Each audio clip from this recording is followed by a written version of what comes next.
Hi everyone, very good evening. This side Shishir, welcome to my YouTube channel Shishir की पाठशाला। और आशा करता हूँ आप सभी काफ़ी अच्छे होंगे। और ये वीडियो थोड़ा लंबे अरसे के बाद मैं आप सभी के लिए बना रहा हूँ, क्योंकि थोड़ा सा एक्साइटमेंट रहती है आफ्टर डीवी। लोगों को अब लग रहा है चंडीगढ़ जेबीटी का जो भी एंटिटी और जेबीटी वालों ने जिनका भी जो डीवी है, डॉक्यूमेंट वेरिफिकेशन हो चुका है ऑलरेडी। अब वे वेट कर रहे हैं कि जल्द से जल्द रिजल्ट आ जाए और हमारी ज्वाइनिंग हो जाए और हम एक ऐसा प्रोफेशनल टीचर स्कूल में ज्वाइन कर लें। तो थोड़ी सी एक्साइटमेंट सैलरी को भी लेके रहती है, जो कि बहुत सभी लोगों ने पूछा था। तो इस वीडियो में वही बात करेंगे बेसिकली सैलरी की, कि क्या आपकी सैलरी होने वाली है जब आप चंडीगढ़ ज्वाइन करेंगे जेबीटी। ऐसा जेबीटी टीचर और एनटीटी की भी मैं बात कर रहा हूँ।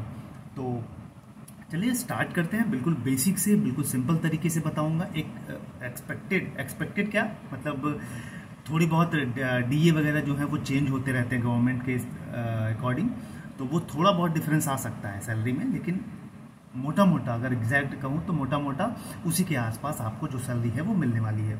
तो सबसे पहले बात करें तो ग्रेड पे क्या होता है भैया। ग्रेड पे इसमें 4600 जितना केवीएस वालों को मिलता है उतना आपको भी मिलेगा। लेवल की बात करें तो लेवल 6 की ये जॉब होती है। और बेसिक पे, जो बेसिक सैलरी जिसको आप कहते हो, वो 35,400 आपकी बेसिक सैलरी होने वाली है। और वहीं बात करें तो डीए 50% मान लीजिए, लगभग 17,700 रुपीज़, मतलब 17,700 रुपीज़ कितना करीबन आपका डीए हो जाएगा, जिसको डियरनेस अलावेंस बोलते हैं।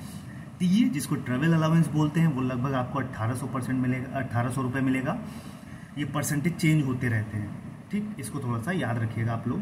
और डीए ऑन टीए लगभग 50% ये मिल जाता है, तो लगभग 900 रुपये आपको ये मिल जाता है। एचआरए हाउस रेंट्स अलाउंस, ये सिटी के बेस पर डिपेंड करता है।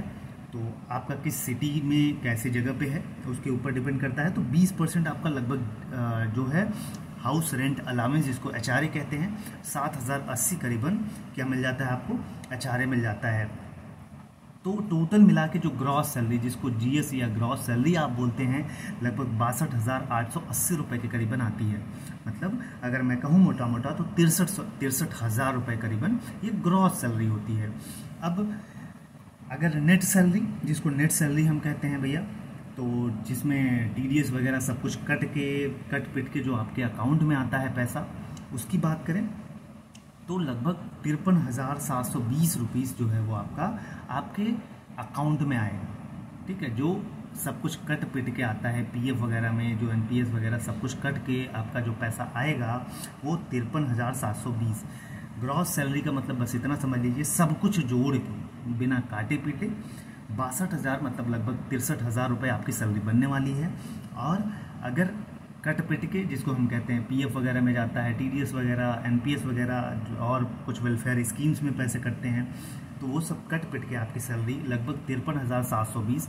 तो नियर अबाउट अगर मैं कहूँ तो 53 से 54,000 के बीच में जो आपकी सैलरी है वो अकाउंट में आने वाली है। कुछ लोग ये कह रहे थे कि प्रोबेशन पीरियड पे 30,000 रुपये सैलरी मिलती है। तो जहाँ तक मुझे पता है, हाँ ऐसा होता था 2019 के पहले, जब पंजाब की गवर्नमेंट थी वहाँ पे तब ऐसा होता था। लेकिन उसके बाद के जो रूल्स हैं वो चेंज हो गए हैं, वो सैलरी आपको पूरी मिलेगी प्रोबेशन पीरियड में भी। ऐसा कहीं रूल्स नहीं है अभी तक, सेंट्रल गवर्नमेंट के रूल्स के अकॉर्डिंग सारी चीज़ें हो रही हैं।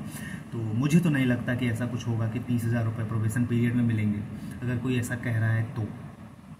क्योंकि अगर चीज़ें सेंट्रल गवर्नमेंट के अकॉर्डिंग हो रही हैं तो केवीएस में जैसे फुल सैलरी मिली है लोगों को प्रोबेशन पीरियड पे भी, तो आपको भी वैसे मिलेगी सैलरी। तो आप लोग उसके लिए परेशान मत होइए। बाकी जो एनटीटी वाले थे उनको भाई, जो एनसीटी का था, जिनका डॉक्यूमेंट्स था जो वैलिड नहीं माना, उनको बाहर कर दिया गया। वो आइडिया था पहले से भी, लेकिन अब क्या कर सकते हैं। बाकी कोई और डाउट हो तो कमेंट में ज़रूर मेंशन करिएगा। और आप लोगों को आई नो कि रिज़ल्ट का बेसब्री से इंतज़ार होगा। अगर किसी ने मेरा पुराना वीडियो देखा होगा तो मैंने ज़रूर कहा था कि सब कुछ ये करा लेगा, लेकिन थोड़ा सा ज़रूर वेट करेगा, जो कोर्ट का डिसीजन है। अब सब कुछ उसी पर डिपेंड कर रहा है। तो इन्होंने डीवी प्रॉपर तरीके से करा ली, अब टीजीटी पीजीटी का कराएंगे, तो ये निकाल के 16 तारीख तक लेके जाएंगे ये लोग। ठीक है, जो एक्सपेक्टेड, जो पॉसिबिलिटीज़ बन रही है अभी तक। तो मुझे जहाँ तक लगता है कि ये 16 तारीख को हियरिंग है कोर्ट की, उसके बाद डिसीजन भी आ जाएगा। तब तक जो टीजीटी वालों का है वो जो डॉक्यूमेंट वेरिफिकेशन के लिए नोटिस भी उनकी आ गई है, सबका उनका भी हो जाएगा। तो इसी बहाने सारी चीज़ें बहुत क्लियर हो जाएंगी एंड कट हो जाएंगी। तो बाकी आप खुद समझदार हैं, और कोई भी डाउट हो तो कमेंट में ज़रूर मेंशन करिएगा, मैं उसका सॉल्यूशन ज़रूर आपको प्रोवाइड करूँगा। और काफ़ी ज़्यादा नंबर में स्टूडेंट्स भी मुझसे जुड़े रहे डीवी को लेके। एक ग्रुप भी है हम चंडीगढ़ जेबीटी और एनटीटी के नाम से, जिसमें सारे इश्यूज एक दूसरे से सॉल्व होते हैं और उनको काफ़ी मदद भी मिली। और थैंक यू सो मच। और आई होप सो कि सबका डॉक्यूमेंट्स वेरिफिकेशन वगैरह काफ़ी अच्छे से हो गया था, क्योंकि मुझे पता था आप जितना प्रेशर, जितना पैनिक होते हैं सोशल मीडिया पे किसी की बातें सुन के, चीज़ें वहाँ पे बहुत नॉर्मल होती हैं जब आप डीवी के लिए जाते हो। तो इतना तो मुझे बिल्कुल पता था, लेकिन ये था कि जो पूछा गया वो मैंने बताया भी आपको। बाकी ऑल द बेस्ट, और होप सो कि जल्दी आपका रिजल्ट आएगा और पीडीएफ लिस्ट में, फाइनल मेरिट लिस्ट में आपका नाम होगा और आप एक सरकारी टीचर कहे जाएंगे। जय हिंद, जय भारत। और चैनल पे नए हैं तो चैनल को लाइक शेयर सब्सक्राइब जरूर कर दीजिएगा और अपने दोस्तों तक शेयर कर दीजिएगा। जय हिंद, जय भारत।